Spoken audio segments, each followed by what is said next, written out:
গ্রাম বাংলার নদীর গল্পগুলো এখন শুরু করতে হয় এক সময় শব্দটি দিয়ে। যেই কালীগঙ্গা ছিল মানিকগঞ্জের প্রাণ, যার বুক ভরা থাকত প্রাণ চাঞ্চল্যে, সেখানে এখন ভেসে বেড়ানোর জায়গা পাওয়া দুষ্কর। নদীর বুকে দুরন্ত সময় কাটে না কিশোরদের। কচুরিপানার ভিড় ঠেলে সেখানে থেমে যাওয়া স্রোতে তাই আর জাল পড়ে না। অলস সময় কাটায় মাছরাঙা। কালীগঙ্গা মৃতপ্রায় হওয়ার সাথে সাথে কমেছে মাছ, হারিয়েছে জেলেদের জীবিকা। নদীতে বর্ষা মৌসুম ছাড়া বছরের প্রায় পুরো সময়টাই থাকে পানি শূন্য।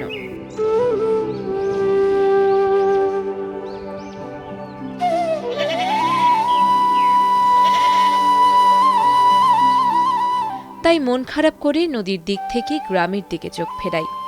সেখানে ফসলি জমিতে ফসল কাটা শেষ, গৃহিণীরা মাঠে মেলে দিয়েছে ভুট্টা। তাদের সাথে কথা বলতে চাই। তারা জানালেন ওদিকটায় আরও অনেকেই কাজ করছেন।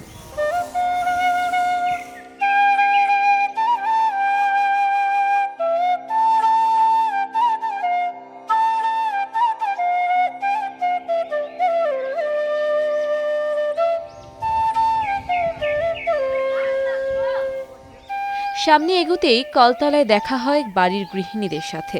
তার গল্প শোনার জন্য যখন তার ঘরের দিকে পা বাড়াই, তখনই চোখ পড়ে বাড়ির ভেতরের উঠানে।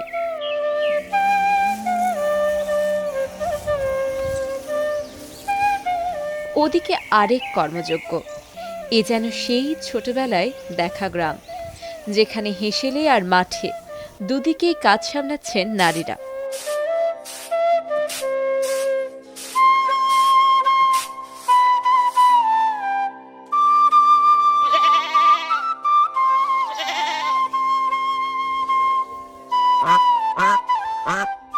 এদিকে অপলাদি ততক্ষণে স্নান সেরে এসে রান্নার আয়োজন করছেন।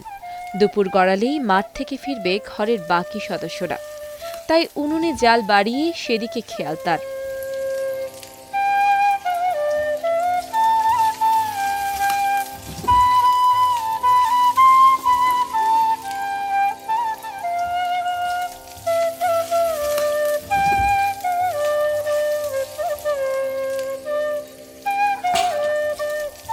রান্নার সুগন্ধ নাকে নিয়ে তখন আবার একটু ভুট্টা চাষের খবর নিতে চাইলাম।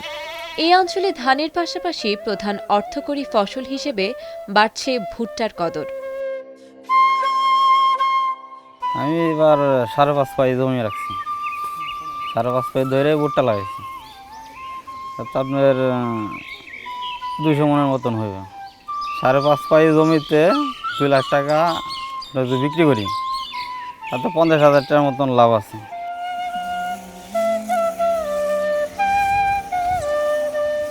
ধানে এলাম খরচ বেশি, ভুট্টা আবার খরচটা একটু কম, ফলনটা বেশি।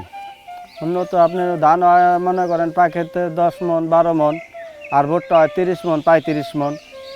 দামও মনে করেন ধানের দাম আর ভুট্টার দাম প্রায় সেম সেম। এই কারণে মনে করেন যে ভুট্টাটাই আমরা বেশি বুনে নিই।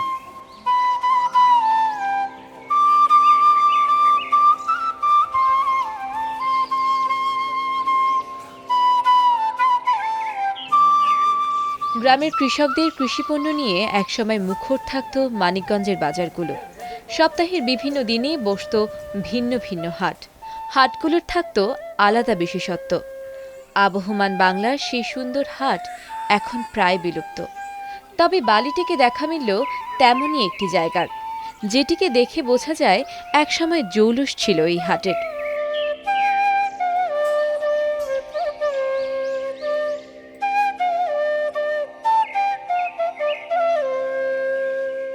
প্রাচীন শতবর্ষী বটগাছ আর তার নিচে দোকানগুলো মনে করিয়ে দিচ্ছিল একসময় গ্রামের হাটের সৌন্দর্যের কথা।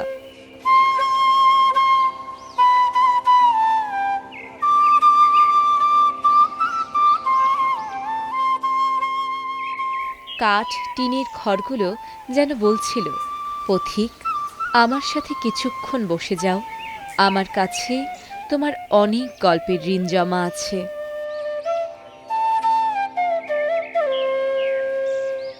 আমরা যখন ছোটো ছিলাম 6-7 বছর, তখন আমার বাবার হাত ধরে এই বাজারে হাটে বাজার আসতাম।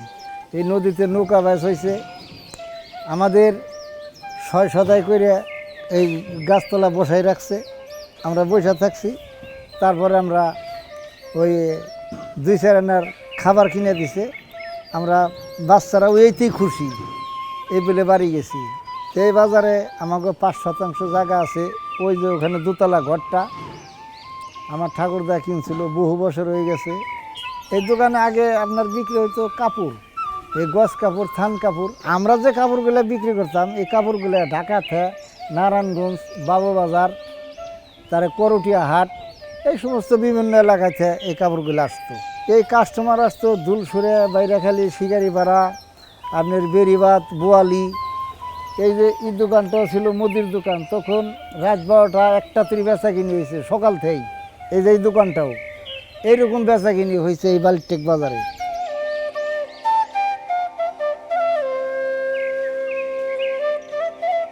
মানে সকাল থেকে 10টা 11টা 12টাতে হাট মিলছে। এই ছিল পুরাটাই বাসারি ঘর, মানে লুঙ্গি, গামছা, কাপড়, চাউল ডাউল, এই তেল, এই সমস্ত জিনিস সিরিয়ালে বেচত। ঘরগুলা ছিল টিনের আর কাঠের, কত সুনেরও ছিল। এখন টিনের ঘরও বিলুপ্ত হয়ে যাইতেছে, বিলুপ্ত হয়ে যায় আপনার এই যে লোহা, কাঠ, সিমেন্ট এই দিয়ে গড়ে উঠিতেছে। আর গাছগুলো ছিল এখনও আছে। ওই ওখানে একটা গাছ ছিল কমপক্ষে 25-30 ফুটের বের, 25-30 ফুট। ঠাকুর দাদু মনে হয় জন্মের আগে এখনও 4-5টা গাছ আছে।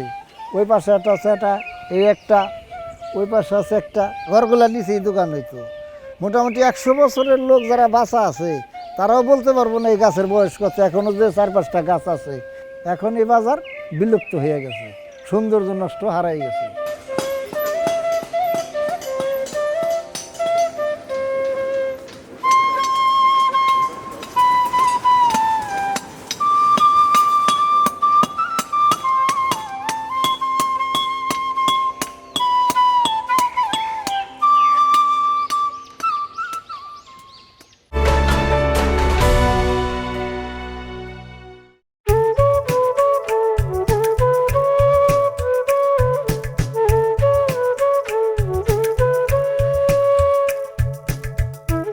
মানিকগঞ্জের সাথে নারীর সম্পর্ক মৃৎশিল্পের, তবে সে সক্ষতা বেঁচে আছে জোনাকির আলোর মতো। ঐতিহ্যবাহী এই পেশাকে পুরোপুরি বিলুপ্তির হাত থেকে বাঁচিয়ে রাখাদের একজন অর্চনা রানী। তার উঠোনে ঢুকে দেখলাম ঘোড়া, গরু, বিভিন্ন ধরনের পুতুল, আর ফলে রঙিন হয়ে আছে ঘরের আনাচে কানাচে।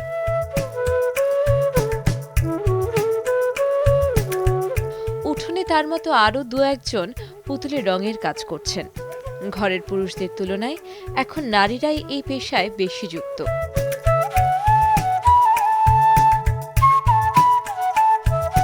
মাটির নানা পণ্য তৈরি থেকে শুরু করে বিক্রি, সব কাজই করছেন নারীরা। আগে এ কাজে তারা পুরুষদের সাহায্য করতেন, এখন সহযোগী নয়, তারাই মূল ভূমিকায়। আমার বাপের বাড়ি ছিল হলো কলাকর বান্দরা। তারপরে এলো আমার বাপে এলো যে এগুলার কাজ করতো না, মুটকির কাজ করতো। তারপর সেখান থেকে বিয়ে হইলো। এখানে এসে আমরা রাইং পেলা বানাইতো। রাইং পেলার পরে চিটাগাঙ্গের মেলা করতো। মেলা করণে তারপরে আমরা খেলনা মালের কাজ ধরলাম। মানে খেলনা মালের কাজ ধরিয়ে যে সব কিছু ঘোড়া, পুতুল টুতুল, হাতি, হরিণ, বড় বড় বিভিন্ন ধরনের মাল বানাই। বালিয়ে আগে চিটাগাঙ্গের মেলা করতো, হনে সে মারা যাওয়া নেই করে না, হনে আমরা দেশের মেলাই করি।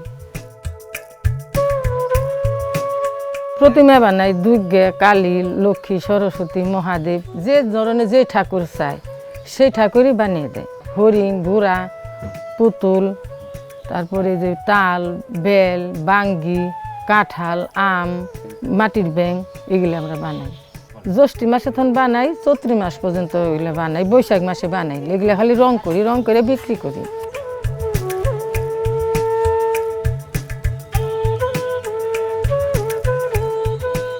মূলত নারীদের হাতেই পেশা হিসেবে মৃৎশিল্প বেঁচে আছে এখনো। অর্চনা রানীর মতো অনেকেই এখন বছরের বিভিন্ন সময়ে বিভিন্ন অঞ্চলে যেসব মেলা বসে সেই মেলার জন্য মাটির উপকরণ তৈরি করে জীবিকা নির্বাহ করেন। মেলার কথা শুনে একটু না ঘুরে ফিরে যেতে মন সায় দিল না। কালীগঙ্গা নদীর পাড়েই মেলা বসেছে। সেদিকটায় আগাতেই ছোটবেলার একটা আবহ পাওয়া গেল। পালবাড়িতে দেখে আসার পরও মেলার মাঠে মাটির ঘোড়া, গরু আর পুতুল অন্যরকম একটা অনুভূতি দিল। ছোটবেলার নস্টালজিকতা একটু একটু করে ঘিরে ধরছিল। মা বাবার হাত ধরে মেলায় এসে কাগজে পেঁচিয়ে 2-1টা পুতুল হাতে করে ঘরে ফেরার মাঝে যে প্রবল আনন্দ ছিল, তা থেকে হয়তো এ সময়ে শিশুরা বঞ্চিতই থেকে যাবে।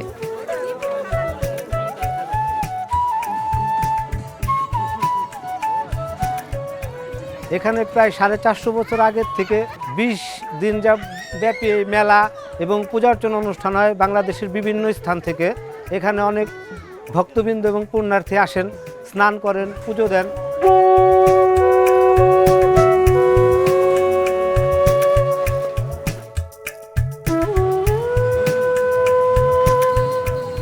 মেলার ভেতর দিকে একটু আগাতেই তার আধুনিক রূপ বেরিয়ে এলো। মেলায় এখন নাগরদোলা আসে না, তার বদলে আধুনিক সব ঝুঁকিপূর্ণ রাইড এখন তরুণ তরুণীদের থেকে শিশুদের বিনোদন যোগায়।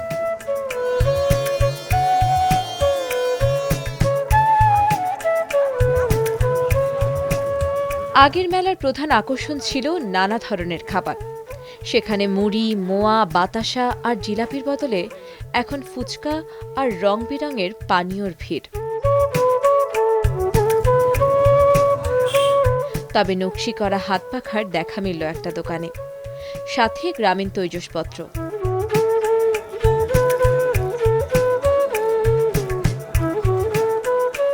আরও একটু সামনে এগিয়েই ঐতিহ্যবাহী এই মেলার প্রধান আকর্ষণ বিন্নি ধানের খইয়ের সাথে দেখা। গুড়ের বাতাসা আর শহুরে জীবনে হারিয়ে যাওয়া দানাদার আমিত্তি কিছুটা হলেও ফিরিয়ে দিল গ্রামীণ মেলার ঐতিহ্য।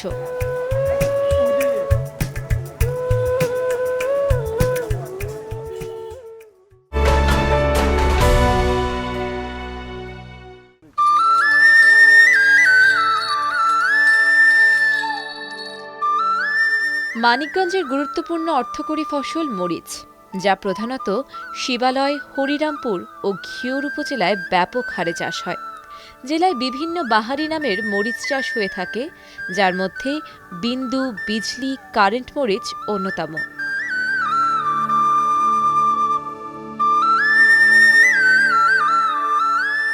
বেলে দোআঁশ মাটি ও অনুকূল আবহাওয়ার কারণে এখানে মরিচের বাম্পার ফলন হয়, যা একসময় বিদেশেও রপ্তানি করা হতো। তবে থুবড়া বা পাতা কোঁকড়ানো সহ নানা রোগে আক্রান্ত হয়ে মরিচের মান ও ফলন কমে যাওয়ায় রপ্তানির বাজার হারিয়েছে মানিকগঞ্জের মরিচ। মাঘ মাসে লাগাই, চৈত্র মাসে ফসলটা ধরে। আমি তো এবার জমি লাগাইছি হলো পাহেতিনিক লাগাইছি, তার মধ্যে মনে করেন তোলার তো কোনো শেষ নাই। এই যে এইটা মনে করেন এইটা আমরা তুলুম, এইটা তুলতে আবার ও মোড়ে আছে জমি হিগুনে তুলতে মনে করেন 8 দিন, 15 দিন, 10 দিন পর তুলি। পুরো মরিচ আসবো এই সময় এক পাহিতে 10-12 মন করে হইব, 10 মন 12 মন, এমন কোনো জমি আছে 15 মন হইব।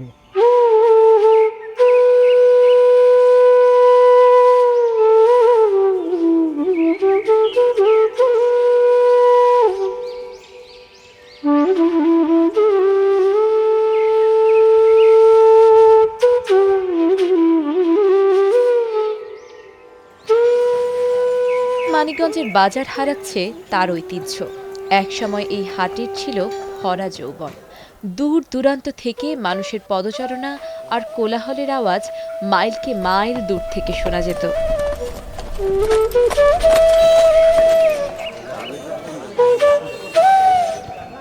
লোকজন তাদের সারা সপ্তাহের নিত্য প্রয়োজনীয় বাজার সদাই এই হাট থেকেই করে নিত।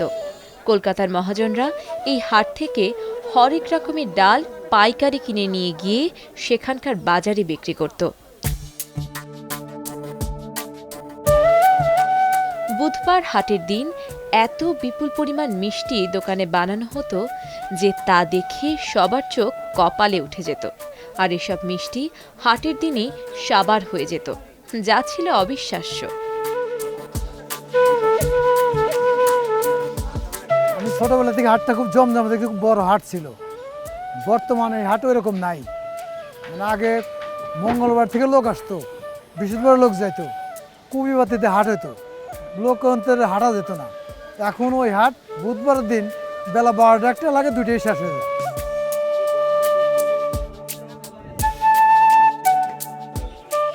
এখনও ঘিওর হাটে নানা ধরনের মিষ্টি পাওয়া যায়। থাপড়ানো রুটি নামের রুটির একটি ধরন এই হাটে পাওয়া যায়, যা এই বাজারের বিখ্যাত খাবার।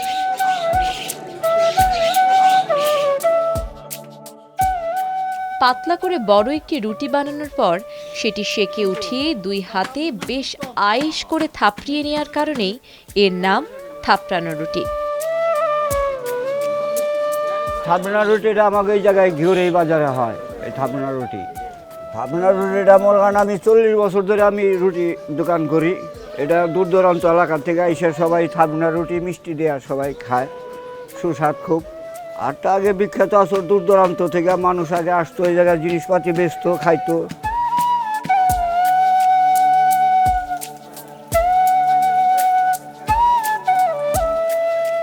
বাঁশ বেতের বিভিন্ন ধরনের গ্রামীণ উপকরণ পাওয়া যায় ঘিওর বাজারে।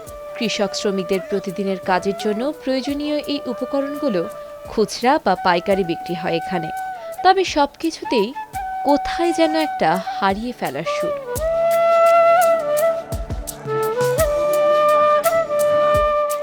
জৌলুস হারিয়ে 200 বছরের বেশি সময় ধরে চলে আসা এই ঘিওর হাটও যেন বলছে, আমি কোথায় পাবো তারে, আমার মনের মানুষ জেরে।